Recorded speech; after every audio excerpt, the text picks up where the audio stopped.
Also appreciated Mr. Snyder's sermon today, and it's amazing how God guides and directs the messages that are to be given for you. And it's not for us. I mean, yeah, they are for us, but primarily the message is for his people. And Mr. Snyder and I did not discuss our topics, but you'll see as I get into my message, they are incredibly overlapping today. So I just want to draw your attention to that, and that God is looking out for us all. From time to time, life can have us standing on what seems to be the edge of helplessness. The edge of helplessness. And I specifically mean helplessness rather than hopelessness. It's a point in time when things are so difficult in your life that you don't know what to do. It's when you feel like you've done everything that is humanly possible and you still can't find the answers on how to resolve the problem that's in front of you. It's almost like you're standing on the edge of a cliff and you're looking down and you have nowhere to go forward, and behind you is a wall. That's what standing on the edge of helplessness is like. It's when you're in desperate need of help and you're looking everywhere for it, but yet help is nowhere in sight. You could feel all alone during this period of time, and you could also be filled with anxiety. I think, as Mr. Snyder mentioned, we've all been there a time or two in our life. There's a lot of things that can trigger this kind of feeling in our mind. It might be financial trouble. It might be relationship trouble. It might be a loss of a spouse. It's a very difficult thing to go through in life when you lose a spouse. Or maybe even someone a little more distant in your relationship, a loved one. When you lose them, that can be a very tough situation. It might also be a health problem, or maybe even a job problem. There's a number of very important areas of our life where we can end up finding ourselves on what seems to be the edge of helplessness. This situation is not rare among God's people. God's people down through time, throughout His Word, have found themselves at times on the edge of helplessness with a wall to their back and not sure what to do or how to resolve the difficulty. Today I would like to look at a few examples when God's people were standing on this edge of helplessness. And we'll see God's instruction on how to deal with that time in your life. And it'll give us all direction when we find ourselves at that point. The title for my sermon is The Edge of Helplessness. The Edge of Helplessness. So as I said, I do want to go through three primary examples today in my sermon, and you'll see situations where, as I mentioned, God's people have found themselves in a situation where it looks like they are standing on the edge of helplessness. The first one I want to look to is the Israelites at the Red Sea. If you would turn to Exodus chapter 14.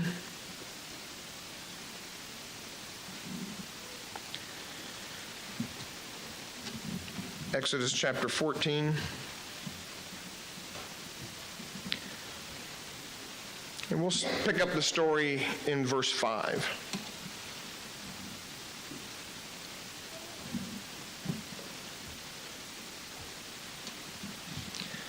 I think most of the scriptures I'll turn to today will be from the New King James Version of the Bible.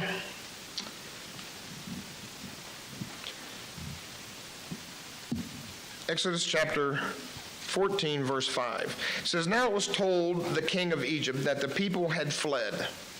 And the heart of Pharaoh and his servants was turned against the people. And they said, 'Why have we done this, that we have let Israel go from serving us?' So he made ready his chariot and took his people with him. Also he took 600 choice chariots and all the chariots of Egypt with captains over every one of them. The Lord hardened the heart of Pharaoh, king of Egypt, and he pursued the children of Israel, and the children of Israel went out with boldness. So the Egyptians pursued them, all the horses and chariots of Pharaoh, his horsemen and his army, and overtook them, camping by the sea beside Pi-Hiroth, before Baal-Zephon. Verse 10, and when the Pharaoh drew near, the children of Israel lifted their eyes, and behold, the Egyptians marched after them. So they were very afraid, and the children of Israel cried out to the Lord. So the Israelites find themselves stuck on this edge of feeling helpless. In front of them was the Red Sea, and behind them were the Egyptians pursuing rapidly after them. And what was the first thing that they did? They became filled with fear. It said in verse 10, it says, so they were very afraid, and the children of Israel cried out to the Lord. There's nothing wrong with crying out to the Lord, but the first thing that we learn here in this example of what not to do, and that is to be filled with fear. They were filled with fear when they saw the sea before them and the Egyptians pursuing them from behind. Let's go on and read verse 11, the next verse. It says, then they said to Moses, because there were no graves in Egypt, you have taken us away to die in the wilderness. Why have you so dealt with us to bring us up out of Egypt? So they find what they think is their impending doom, and they become full of fear, and what's the next thing that they do? Again, this is a lesson of what we don't want to do when we find ourselves in this situation. They looked to point a finger, to blame Moses. So the two things that we don't want to do is become filled with fear and to blame others for the problems that stand in front of us. When it seems help is far off and when troubles seem to be overwhelming and our anxiety is high, it is very easy and common to blame others for our problems. It can even be very common for a person to blame God, to point their finger to God. Let's continue on in verse 12. Exodus chapter 14, verse 12, it says, is this not the word that we have told you in Egypt, saying, let us alone that we may serve the Egyptians? For it would have been better for us to serve Egyptians than that we should die in the wilderness. So now they've actually not just blamed Moses, but they blamed God because God is the one that essentially took them out of Egypt. If we're not careful, if we don't keep our emotions under control, we can find ourselves blaming God and maybe not actually uttering the words, possibly uttering the words, but saying, my life would have been better had you not called me. Those are very dangerous and wrong thoughts to have when you're faced with a difficult situation in your life. But that's essentially what the Israelites were doing here when they were standing on what seemed to them to be the edge of helplessness. Let's jump down to verse 15. It says, and the Lord said to Moses, why do you cry to me? So now he's talking directly to Moses. He's talking to Moses. He said, why do you cry to me? He's not saying, why are your people, the Israelites, crying to me? He's talking to Moses. I think God can somewhat understand the Israelites' perspective, maybe a little bit, but he didn't expect that to be Moses' reaction of crying out in fear and afraid of what is in front of him. Because God, and of course it's Jesus Christ here talking to Moses, he just showed him incredible miracles. Moses was witness to incredible things relating to God's power and his might and his strength and what he is certainly capable and able to do. Verse 15 again, the Lord said to Moses, why do you cry out to me? Tell the children of Israel to go forward. There's another reason why Jesus Christ asked him this question. Back up to verse 1 of the same chapter. What does it say in verse 1? God told Moses that this was going to happen. The Lord spoke to Moses, saying, "Speak to the children of Israel that they turn and camp before Pi-Hahiroth, between Migdol and the sea, opposite Baal-Zephon. You shall camp before it by the sea. For the Pharaoh will say to the children of Israel, they are bewildered by the land. The wilderness has closed them in. Then I will harden Pharaoh's heart so that he will pursue after them, and I will gain honor over Pharaoh, over all of his army, that the Egyptians may know that I am the Lord." And they did so. It's amazing. Jesus Christ, the Lord, God told Moses that this is my plan. I'm going to completely punish the Egyptians for what they did. I'm going to give you complete victory over them. He told Moses that this was going to take place before it even happened. And yet Moses still found himself in the same boat, crying out to God, asking, what are we going to do? Now let's look at some instructions on what we should do when we're faced in this situation. Verse 13. Exodus 14, verse 13. "And Moses said to the people, 'Do not be afraid. Don't allow fear to come into your heart.'" That's the number one thing when you're faced with what seems to be a helplessness situation, is don't let fear enter and control your thoughts, because it will try to. Human nature naturally gravitates towards fear when faced with difficult situations. God designed us that way. It protects us from harm when we're faced with difficult situations. But as a Christian, you have to be in control of your emotions. Very important in life. Moses said to the people, "Do not be afraid. Stand still and see the salvation of the Lord, which he will accomplish for you today. For the Egyptians whom you see today, you shall see again no more forever." So Moses knew what was going to happen to the Egyptians.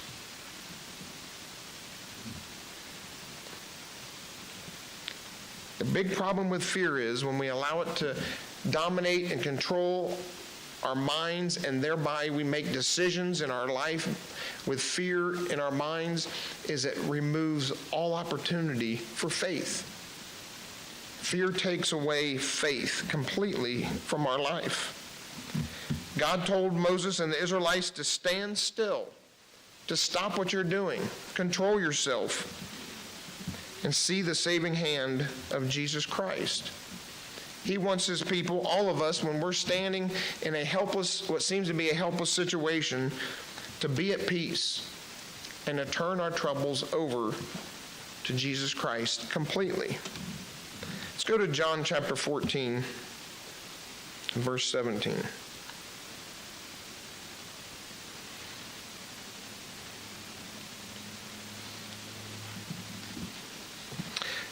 If I said verse 17, I meant verse 27. John 14, verse 27.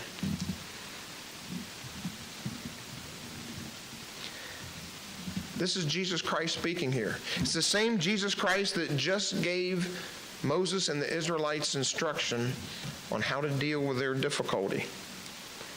Verse 27 says, "Peace I leave with you. My peace I give to you. Not as the world gives do I give to you. Let not your heart be troubled, and neither let it be afraid." Jesus Christ wants us to live our life that way, because he knew that there's going to be times, sometimes many times, when we're going to be faced in very difficult situations, and he wants us to know how to handle them and to make it through spiritually.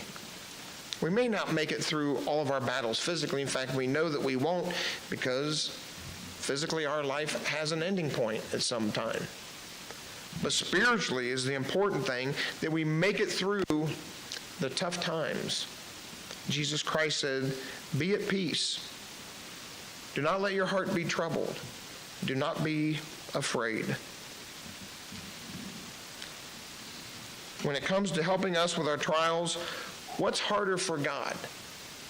removing our trial, or spreading the Red Sea? What's harder for God? He certainly did that. He parted the Red Sea. He can certainly handle our trials. I'd like to take credit for that quote, but I actually heard that in a sermon at the teen camp one year. I thought it was a really good perspective. The second situation I'd like to look at is in Genesis chapter 22. This story, and we'll begin in verse 1. This story is an amazing story to me. I can't envision putting myself in Abraham's shoes here, but it has to deal with Abraham receiving instruction from God that he was to go and sacrifice Isaac. It's an incredible story of control, self-control, of closeness to God, of faith in God, and an incredible story of also remembering God's promises. God's instruction to Abraham was very clear, but it was also extremely difficult to receive. Most of us, and I will speak for myself, if I was faced with this, I'd be filled with fear. I know I would, at least initially. I'd have doubt, and I'd have anxiety, and I would want to give way to human reasoning, to try to figure out a way out of this difficulty, out of this problem. Let's begin reading in verse 1. Genesis chapter 22. Now it came to pass after these things that God tested Abraham and said to him, Abraham, and he said, Here I am. And then he said, Take now your son, your only son, Isaac, whom you love, and go to the land of Moriah, and offer him there as a burnt offering on one of the mountains which I shall tell you. So Abraham rose early in the morning and saddled his donkey, and took 2 of his young men with him, and Isaac his son. And he split the wood for the burnt offering, and arose and went to the place which God had told him. So this has to be just consuming the mind of Abraham and what he had to do. He had to split the wood and do all the preparation for this moment of sacrificing his one and only son. Verse 4, then on the 3rd day, so Abraham's been dealing with this and thinking about it, processing it for 3 days at this point. Abraham lifted his eyes and saw the place afar off. That had to be the moment of dread, because you knew you were coming very close to that time when you had to sacrifice your son. I think I probably would have been walking extremely slowly on that journey, trying to avoid it. Verse 5, and Abraham said to his young men, Stay here with the donkey. The lad and I will go yonder and worship, and we will come back to you. So Abraham took the wood of the burnt offering and laid it on Isaac his son. And he took the fire in his hand and a knife, and the 2 of them went together. But Isaac spoke to Abraham his father and said, My father. And he said, Here I am, my son. Then he said, Look, the fire and the wood, but where is the lamb for the burnt offering? At this point, I would probably collapse. It would be just so hard to answer that question. But Abraham, in his closeness to God, and God guiding and directing him, gave Abraham the proper answer. And Abraham said, verse 8, and Abraham said, My son, God will provide for himself the lamb for a burnt offering. So the 2 of them went together.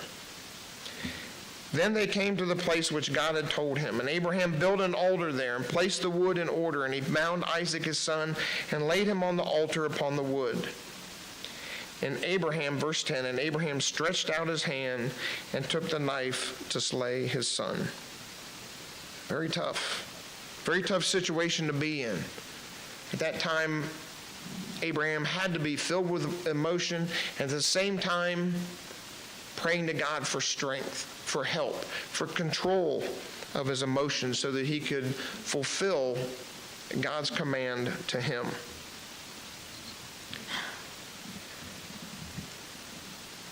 We are all faced with possibilities similar to this, where things are very tough, where you're faced with a very difficult decision of obeying God or possibly disobeying God. There might even have been times in the past where you were faced with possibly losing your job because of the Sabbath day, and you had to make a decision. I've got my kids and my wife that are dependent upon me to eat and to have our home and pay the rent or the mortgage. And my boss only wants me to work a few hours on Saturday, and I could probably still make it to church. Those kind of human reasonings and thoughts pop into our head.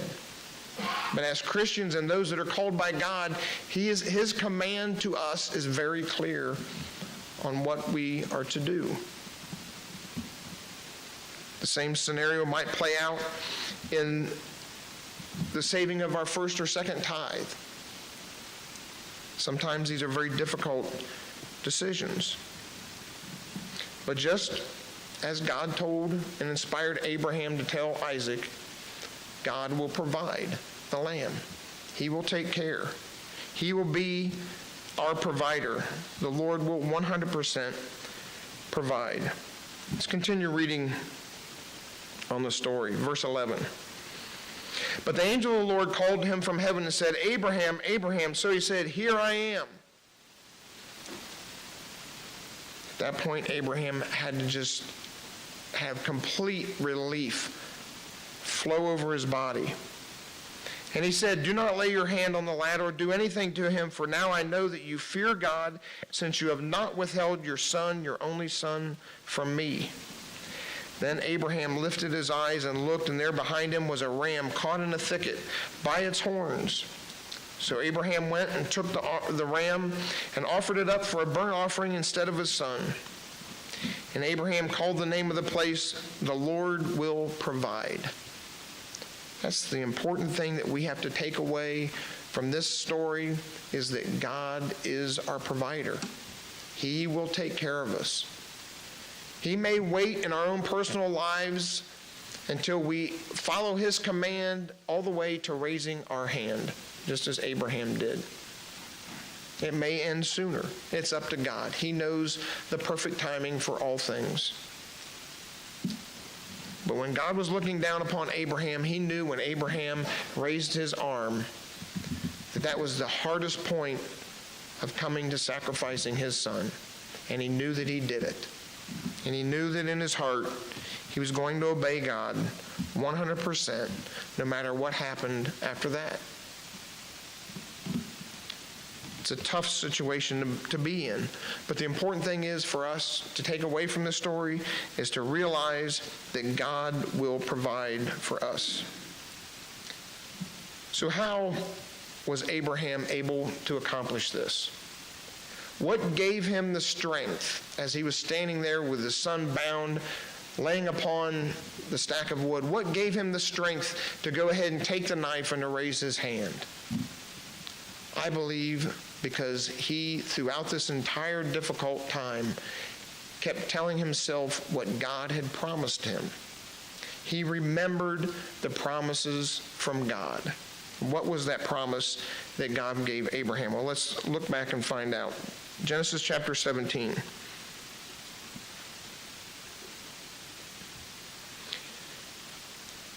Verse 19.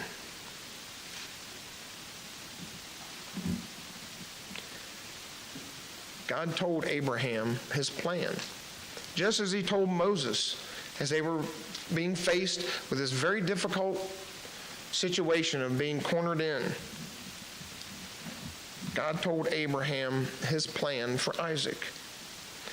Verse 19 of Genesis 17. Then God said, No, Sarah, your wife, shall bear you a son, and you shall call his name Isaac. I will establish my covenant with him for an everlasting covenant, and with his descendants after him. You see, God made Abraham a promise that Isaac would have descendants. Isaac, when Abraham was preparing to sacrifice him, was a young boy. He didn't have descendants. He didn't have any kids yet. Abraham knew what God's promises were for Isaac. And I believe that he fully kept telling himself and reminding himself of the promises from God for Isaac. It gave him strength. We need to take that lesson away from this story for us. When we're faced with that moment of what seems to be helplessness, remember God's promises. And what are God's promises to each of us? Well, there are many.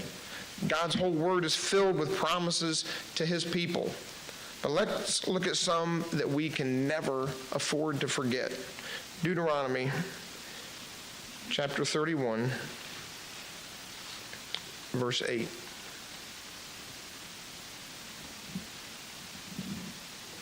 We need to carry this verse with us every day of our life, because we may never know the moment that we need to have this in mind. Deuteronomy 31, verse 8 says, "And the Lord, he is the one who goes before you." You see, we follow Jesus Christ. He goes before us. He's blazing the path for us that we're to follow in our life. It continues, "He will be with you. He will never leave you nor forsake you." And again, a very important concept, do not fear or be dismayed or be discouraged. Do not fear and do not be discouraged. The author of Hebrews quotes this same verse, and if you'd like it for your notes, it's Hebrews 13, verse 5. It says, "He will never leave us or forsake us." So the overall lesson here is when you're stuck in that difficult place, number one, first and foremost, continue your obedience to God. When you're stuck and you're at a point of what seems to be helpless, continue in obedience to God, no matter what you're facing. And secondly, never forget God's promise to you that he is there, leading the way, by your side, helping you all the way through the process. The third story I'd like to look at today from the Bible is, again, a very powerful and amazing story of resilience by God's people. And it has to do with Shadrach, Meshach, and Abednego. Daniel chapter 3, if we could turn there. Daniel chapter 3. Begin reading in verse 12.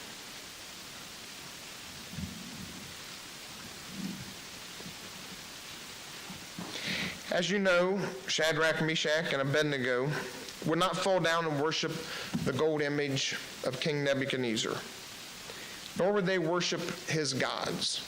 No doubt he probably had many. Let's go ahead and begin reading in verse 12, Daniel chapter 3. "There are certain Jews whom you have set over the affairs of the province of Babylon, Shadrach, Meshach, and Abednego.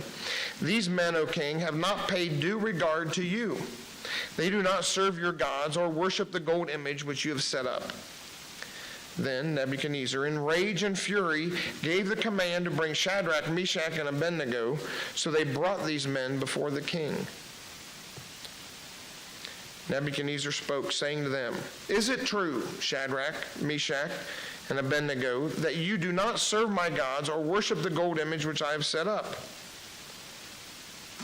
Verse 15, he gives them one last chance to prove that they will honor his gods and his gold image. The king says in verse 15, "Now if you are ready at the time you hear the sound of the horn, flute, harp, lyre, and psaltery, in symphony with all kinds of music, and you fall down and worship the image which I have made, good. But if you do not worship, you shall be cast immediately in the midst of the burning fiery furnace. And who is the God who will deliver you out of my hands?" Pretty dire situation there for these three young men. It's pretty much laid out in front of them on what their fate was going to be if they did not fall down and disobey God and worship these false gods in this image. So what did they do? What was Shadrach, Meshach, and Abednego's answer to the king. Verse 16. Shadrach, Meshach, and Abednego answered and said to the king, O Nebuchadnezzar, we have no need to answer you in this matter. In other words, what they're trying to tell this king here is, we don't even have to think about this. You already know how we feel on this. The report has already come to you. There's no need for us to deliberate or to think about what you proposed. There's no need for us to answer you any further in this matter. In other words, it's closed. You know how we feel about this. Shadrach, Meshach, and Abednego, without hesitation, were very decisive in choosing to obey God, even if it cost them their life. Very decisive. When faced with what seems to be a helpless situation, we must be decisive when it comes to obeying God. Where we say, no, this is what I'm going to do, this is what's right, I'm going to move forward in complete obedience to God. Without hesitation. We don't step back, we don't call time out. That's Shadrach, Meshach, and Abednego didn't say, oh, hey guys, maybe we should talk about this for a minute. May have an idea here that can get us out of this and please the king and still obey God. None of that happened. There was no time out called to discuss the best direction here. It didn't matter what the penalty was. They were to move forward in complete obedience to God. How could they do that? How could they do that without even stopping to think about what was in front of them? Because they knew the law of God. They knew that it was completely against God's law to fall down to an image and offer worship to it. And they lived it every day up to this point of trial. They didn't live their life halfway in the world and halfway in obedience to God, halfway in sin, halfway in obedience to God. They lived their life completely every day in line, and then when this trial hit, they were ready to deal with it, as we heard in the first split sermon, head on. Head on, right into it. Not sideways, not kind of walking halfway, pleasing the king and pleasing God. Because we'll never please the kings of this world and please God at the same time. We must be decisive when it comes to the question of obeying God or not obeying God. Let's continue reading verse 17, Daniel chapter 3.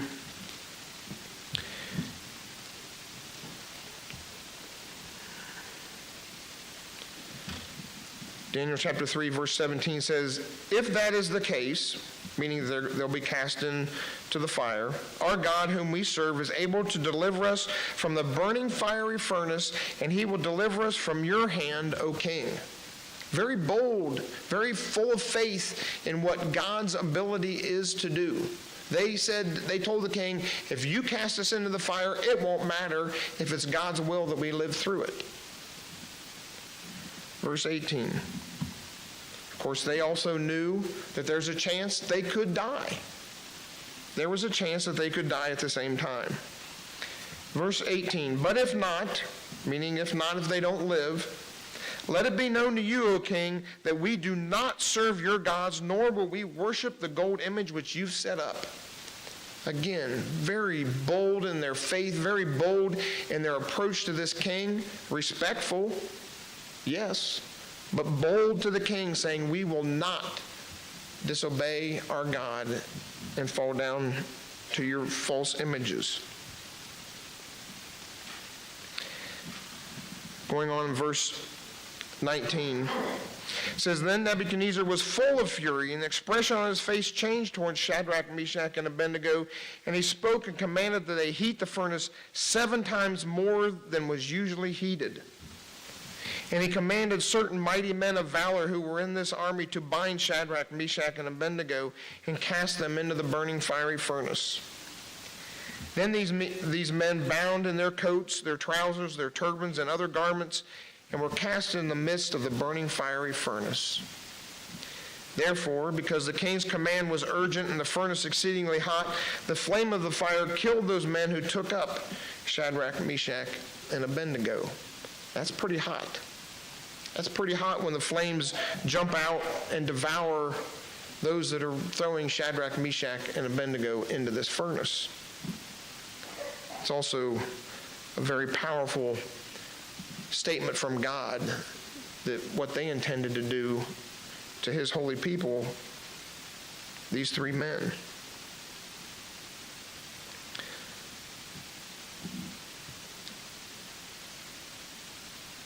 Verse 23, and these three men, Shadrach, Meshach, and Abednego, fell down, bound into the midst of the burning fiery furnace. Then King Nebuchadnezzar was astonished, and he rose in haste and spoke, saying to the counselors, did we not cast three men bound in the midst of the fire? And they answered and said to the king, true, O king. Look, he answered, I see four men loose, walking in the midst of the fire, and they are not hurt. And the form of the fourth is like the Son of God. Then Nebuchadnezzar went near the mouth of the burning fiery furnace and spoke, saying, Shadrach, Meshach, and Abednego, servants of the Most High God, come out and come here. And then Shadrach, Meshach, and Abednego came from the midst of the fire. The satraps and administrators, governors, and the king's counselors gathered together, and they saw these men on whose bodies the fire had no power. The hair of their head was not singed, nor were the garments affected, and the smell of fire was not on them. It's an incredible display of God's magnificent power and his might. We can never forget this in our life. We can't afford to. When we are at that edge of what seems to be helplessness, we need to remember God's promises and his power and his might for us. It's amazing how this event even changed the heart of Nebuchadnezzar. Verse 28. Then Nebuchadnezzar spoke, saying, blessed be the God of Shadrach, Meshach, and Abednego, who sent his angels and delivered his servants who trusted in him. And they have frustrated the king's word and yielded their bodies that they should not serve nor worship any god except their own God.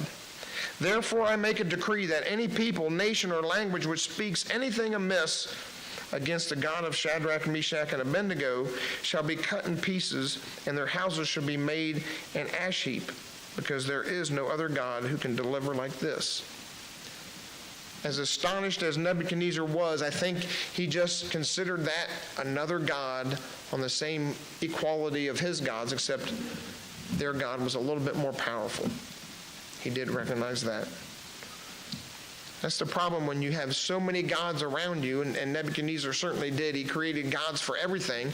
He just felt like this was just another God that he'd never heard of or become witness to before.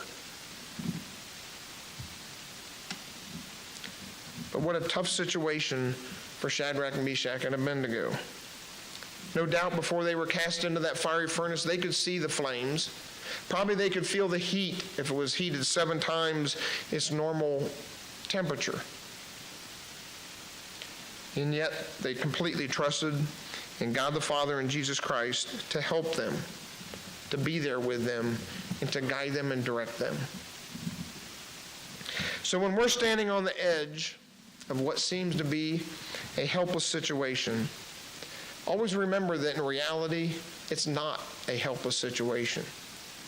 Everything that we deal with, God is able to deliver us from and to help us through.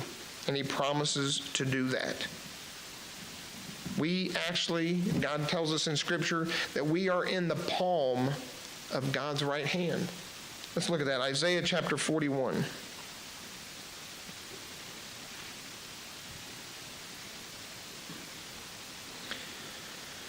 Isaiah chapter 41, verse 10. Here in this scripture again, God addresses the idea of fear. Isaiah 41, verse 10. Fear not, for I am with you. Do not be dismayed, which is another word for discouraged. Do not be dismayed or discouraged, for I am your God. I will strengthen you. Yes, I will help you. See, it even comes out saying here, I am your helper. I will uphold you with my righteous right hand. He says, I'm going to reach down, I'm going to take you into my hand, and I will bring you through whatever you're facing. John chapter 10, verse 27.